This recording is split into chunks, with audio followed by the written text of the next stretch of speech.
What if one day you woke up and had the power to level up like a video game character? That's exactly what happens in Solo Leveling. This is the ultimate story of an underdog who becomes the strongest hunter alive. Stick around as we break down Solo Leveling in just 10 minutes. In a distant past, an entity known as the Absolute Being created two opposing forces: the rulers, beings of light meant to protect, and the monarchs, beings of darkness meant to destroy. This led to an endless war, as the Absolute Being had no intention of letting either side win. Treating the battle as a spectacle, frustrated, the rulers rebelled against their creator, except for one, the greatest fragment of brilliant light, who remained loyal. However, after the Absolute Being's demise, this last loyal ruler was secretly imbued with great power and was reborn as Ashborn, the Shadow Monarch. As the war raged on, the rulers gained an upper hand by capturing Legia, the Monarch of Beginnings, using special artifacts infused with the Absolute Being's power. Sensing the war's outcome shifting, Ashborn offered his aid to the monarchs, but his overwhelming power made them fearful. The Beast Monarch and the Monarch of White Flames betrayed him, forcing Ashborn into hiding. The remaining monarchs, defeated, retreated into hidden dimensions. The war eventually reached Earth, nearly wiping out humanity. The rulers used the Cup of Reincarnation to rewind time, attempting to prevent Earth's destruction. To strengthen Earth's defenses, Gates and Hunters were introduced, allowing humans to develop mana-based abilities. Hunters were ranked from E rank, weakest, to national rank, capable of destroying entire cities. The story's protagonist, Sung Jin-Woo, is an E-rank hunter known as the world's weakest due to his frail strength. He works as a hunter to pay for his mother's hospital bills after his father disappeared in a dungeon. However, things take a turn when Jin-Woo enters what appears to be a normal dungeon, only to discover it is a double dungeon with nightmarish dangers. Most of his group is slaughtered by living statues while the survivors barely escape. Left behind, Jin-Woo is offered an unusual system, which presents itself as a game-like interface. The system offers him a second chance at life as a player. With no other choice, Jin-Woo accepts. After waking up in a hospital, Jin-Woo is interrogated by the Hunter Association, who suspect he may have undergone double awakening. However, tests show he is still E-rank. The system begins giving him daily quests, rewarding him with increased strength, agility, and abilities.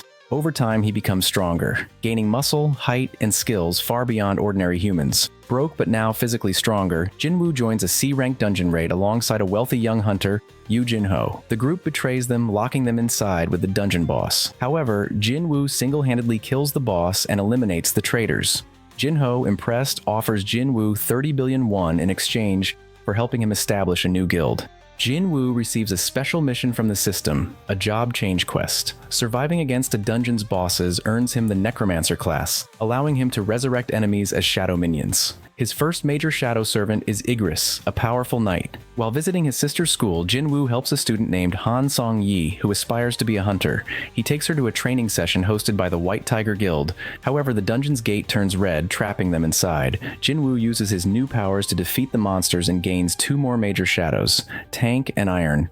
Jin-Woo then challenges an S-rank dungeon, the Demon Castle, to obtain ingredients for a legendary potion that can cure his mother's illness. He battles countless demons, eventually defeating the Demon King Baran and gaining Kaisel, a wyvern shadow. Finally, he crafts the Holy Water of Life, which successfully cures his mother. After years of monster raids, Japan faces its worst crisis yet. Jeju Island, once a thriving city, has become a monster-infested wasteland ruled by an ant king. The Japanese Hunters Association proposes a joint raid with South Korea to reclaim the island. But there's a problem. Every single Jeju raid before this has ended in complete disaster. With national pride and survival on the line, South Korea sends its strongest hunters, including Baek Yoon-ho, Choi Jong-in, and Min Byung-gu, while Japan deploys its elite force. Despite all their preparations, the raid turns into a massacre. The Ant King evolves mid-battle, wiping out most of the Japanese hunters within minutes. Even South Korea's best fighters are powerless against him. Jin-Woo initially refuses to participate in the raid, focusing on growing stronger. But after sensing the massive slaughter unfolding, he teleports directly to Jeju Island, arriving just in time to save the last remaining South Korean hunters from certain death.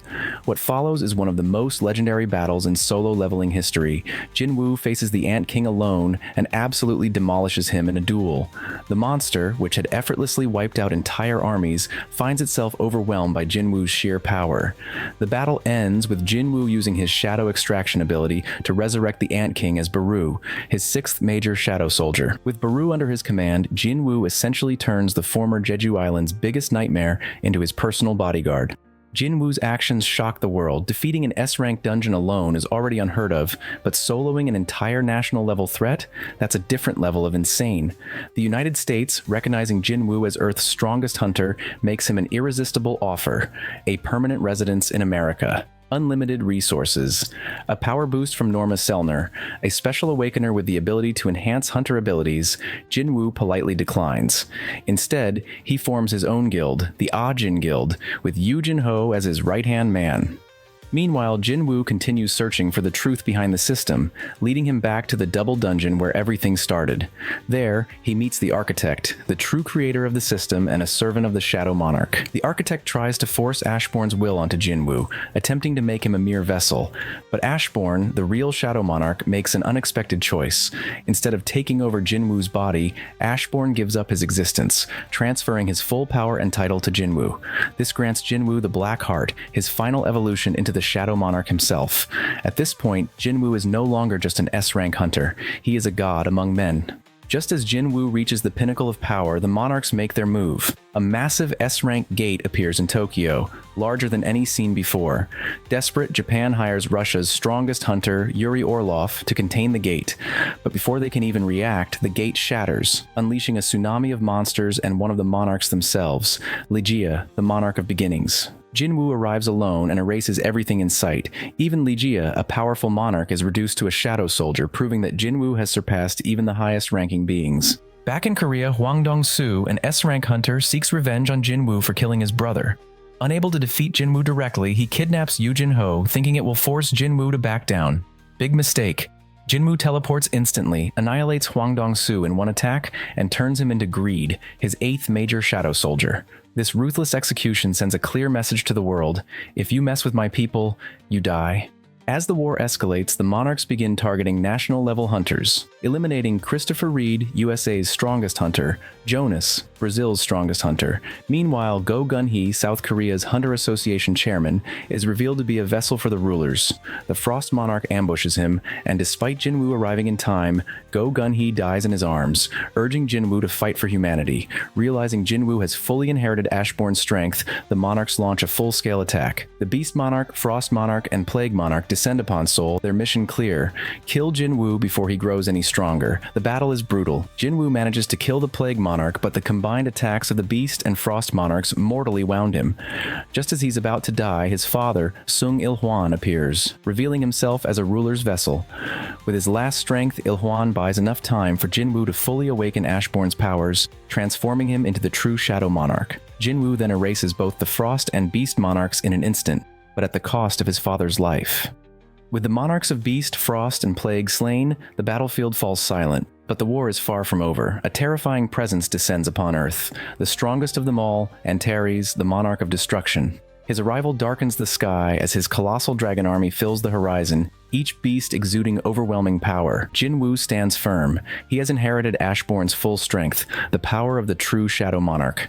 As he raises his hand, the real Shadow Army emerges. No longer just the shadows he once commanded, this is Ashbourne's true army. Igris, Baru, and the newly awakened Billion lead the charge, their eyes burning with unwavering loyalty. And so, the final war begins. The battlefield erupts into chaos. Jin-Woo's army collides with the Dragon Legion, a clash of titans shaking the very fabric of reality. Each swing of Igris' sword cuts through dragons like paper.